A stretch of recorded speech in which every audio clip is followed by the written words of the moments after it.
வணக்கம் நண்பர்களே, மீண்டும் உங்களை சந்திப்பதில் மகிழ்ச்சி. நம்ம பெரும்பாலும் என்ன பண்ணுவோம், இந்த ஆப்பினுடைய பாஸ்வேர்டெல்லாம் மறந்துடுவோம். வேணுமே மறக்கிறது இல்லை. நிறைய பாஸ்வேர்டு டிஜிட்டல் வந்ததுனால நிறைய பாஸ்வேர்டை ஞாபகம் வச்சுக்க வேண்டியதாக இருக்குது.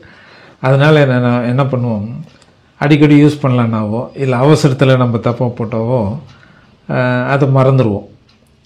அப்படி மறக்கும் போது என்ன ஆகும்னா, நம்ம இப்போ இந்தியன் பேங்குடைய ஆப்பை யூஸ் பண்ணுறோன்னு வச்சுங்க, இன்ஸ்மார்ட், அதை நம்ம அவசரத்தில் போடும்போது தப்பாக போட்டோம்னா லாக் ஆகிரும். அப்படி லாக் ஆச்சுன்னா நமக்கு டென்ஷன் ஏறும் பாருங்கள். ஏன்னா யாருக்காவது அவசரம் பணம் அனுப்ப வேண்டியதாக இருக்கும், நம்மளால் அனுப்ப முடியாது. ஏன்னா இது லாக் ஆச்சு இல்லையா, அனுப்ப முடியாது. அது ஈவினிங் தான் அது ஓப்பன் ஆகும். 6 மணிக்கு மேலே தான் அது மறுபடியும் ஓப்பன் ஆகும். அதுக்கப்புறம் மறுபடியும் போடணும். அதுக்கப்புறம் சரியாக போட்டால் பரவாயில்ல, நம்ம மறந்துட்டு மறுபடியும் தப்பாக போட்டோம்னா, அந்த பாஸ்வேர்டை மறந்துட்டோம்னா மறுபடியும் தப்பாக தான் போடுவோம். அப்போ மறுபடியும் திருப்பி லாக் ஆகும். அப்போ ஏகப்பட்ட எரிச்சல் ஆகிடும், பிபி தான் ஏறும், நமக்கு பெரிய தொந்தரவு. ஸோ இது மாதிரி பாஸ்வேர்டு நம்ம மறந்துட்டோம்னா அதுக்கு வேறு ஒரு பாஸ்வேர்டு இம்மீடியட்டாக போட்டுக்கிறது ரொம்ப நல்லது. அப்போ தான் நம்ம எந்த வித பிரச்சனையும் இல்லாமல் கன்டினியூ பண்ண முடியும்.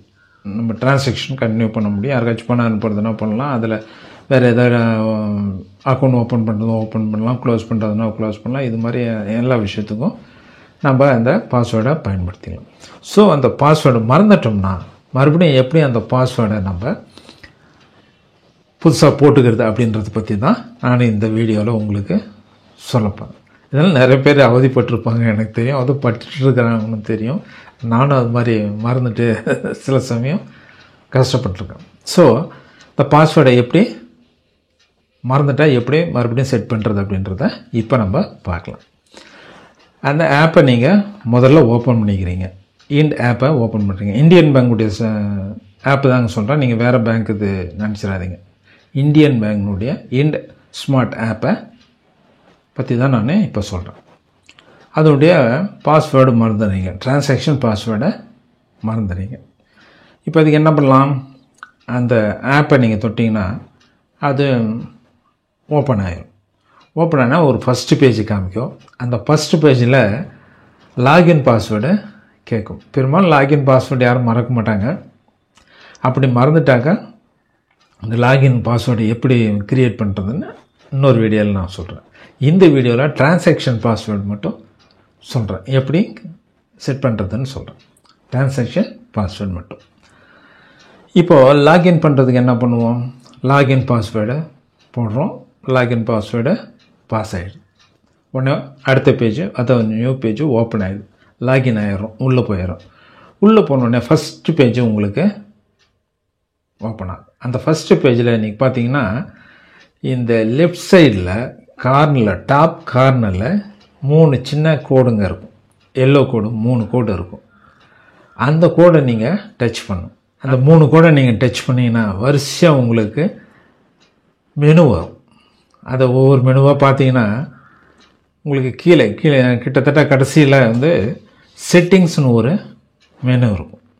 செட்டிங்ஸ் நம்ம பின்ன செட் தான் பண்ணுவோம் அப்புறம், அதனால் செட்டிங்ஸ்ன்ற ஒரு மெனு இருக்கும். அந்த மெனு மேலே நம்ம டச் பண்ணுவோம். அந்த மெனு டச் பண்ணிங்கன்னா அடுத்தது இன்னொரு பேஜ் ஓப்பன் ஆகும். அந்த பேஜில் வந்து மேனேஜ் பின் அப்படின்ட்டு வரும். அதை நீங்கள் டச் பண்ணிங்கன்னா அதுக்கு அடுத்த பேஜ் ஓப்பன் ஆகும். அந்த அடுத்த பேஜில் வந்து நீங்கள் ஃபர்கட் டிரான்சாக்ஷன் அப்படின்ற இதை தொடணும். ஃபர்கட் டிரான்சாக்ஷன் பின் அப்படின்னு ஒன்று இருக்கும். அந்த இதை தொடணும். அந்த மெனுவை தொடணும். அந்த மெனு தொடனா உங்களுக்கு அடுத்த பேஜ் ஓப்பன் ஆகும். நெக்ஸ்ட் பேஜ் ஓப்பன் ஆகும். அதில் வந்து இந்த பக்கம் டெபிட் கார்டில் வச்சு பின் ஓப்பன் பண்ணுறீங்களா அல்லது மொபைல் நம்பர் வச்சு ஓப்பன் பண்ணுறீங்களா அப்படின்னு கேட்கும். நீங்கள் டெபிட் கார்டே சொல்லுங்கள். டெபிட் கார்டு இருந்ததுன்னா வேறு ஒன்றும் இல்லைங்க, ஏடிஎம் கார்டு தான். டெபிட் கார்டுன்றதை டச் பண்ணுங்கள். டெபிட் கார்டு டச் பண்ணிங்கன்னா ஒன்றே அந்த டீட்டெயில்ஸ் எல்லாம் கேட்கும். டெபிட் கார்டினுடைய டீட்டெயில்ஸ்னால் டெபிட் கார்டினுடைய number, debit card due date, அப்புறம் பாஸ்வேர்டு, இதை கேட்கும். அதை நீங்கள் போட்டுட்டிங்கன்னா உங்களுக்கு அடுத்த பேஜ் ஓப்பன் ஆகும். அதில் வந்து நியூ பாஸ்வேர்டு பின் அப்படின்னு வரும். அதாவது நியூ டிரான்சாக்ஷன் பின் அப்படின்னு வரும். அதை நீங்கள் நியூ டிரான்சாக்ஷன் பின்னை நீங்கள் டைப் பண்ணணும். புதுசாக ஒரு பின்னை நீங்கள் டைப் பண்ணணும். பழைய பின்னை டைப் பண்ணக்கூடாதுங்க. பழைய பின்னை 3 தடவை யூஸ் பண்ணக்கூடாது. ஃபஸ்ட்டு தடவை யூஸ் பண்ணிட்டு 2வது தடவை யூஸ் பண்ணக்கூடாது, 3வது தடவை யூஸ் பண்ணக்கூடாது, 4வது தடவை தான் அந்த பழைய பின்னை யூஸ் பண்ணணும். அதனால் புதுசாக ஒரு பின்னு தான் நீங்கள் போடணும். ஃபஸ்ட்டு ஒரு தடவை போடணும். அது போட்ட உடனே இன்னொரு முறை கேட்கும். அப்போ செகண்டாக ஒரு தடவை அதே பின்னை நீங்கள் போடணும். அப்படி போட்டு கீழே கன்டினியூன்னு இருக்கும்னு நினைக்கிறேன், அல்லது கன்ஃபார்ம்னு இருக்கும். அதை நீங்கள் டச் பண்ணணும். டச் பண்ணிங்கன்னா உங்களுக்கு அடுத்த பேஜ் ஓப்பன் ஆகும். அந்த அடுத்த பேஜில் என்ன ஆகுனா ஓடிபி கேட்கும். ஓடிபி என்னன்னு கேட்கும். எந்த ஓடிபி போடுறது ஒன்றும் பயந்துக்காதீங்க. எந்த ஓடிபின்னு பயந்துக்காதீங்க. உங்களுக்கு அதுக்குள்ளே ஓடிபி வந்திருக்கும். உங்கள் செல்லுக்கு ஓடிபி வந்திருக்கும். அப்போ நீங்கள் அந்த மெசேஜில் போய் இந்த ஓடிபி பார்த்து காப்பி பண்ணிங்க. அந்த ஓடிபி பார்த்து எழுதி வச்சிங்க. அதை நீங்கள் என்ன பண்ணணும், இந்த பேஜில் ஓடிபியை டைப் பண்ணணும். ஓடிபின்ற பேஜில் ஓடிபியை டைப் பண்ணணும்.